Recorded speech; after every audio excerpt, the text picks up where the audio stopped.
Layo ng narating ko guys, oh.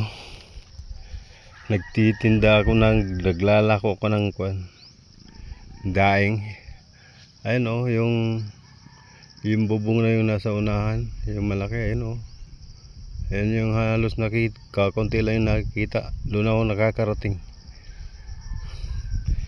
Tapos palusong pa yan, ayun, oh. Palusong yan.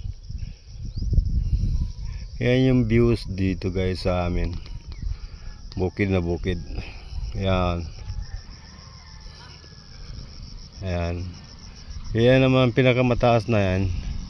Yan yung tinatawag na Licos Peak. Ayan, Licos Peak yan. Ayan.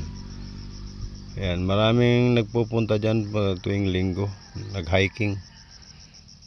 Meron dyan, maganda dyan sa itaas. Gusto mo mag-sightseeing, akit ka dyan sa gitna, sa tuktok mismo.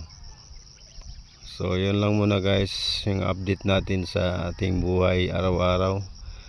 Maraming salamat sa Diyos at bagamat kapos tayo sa financial, pero malakas ang ating pangangatawan, ating physical. Salamat sa Panginoon.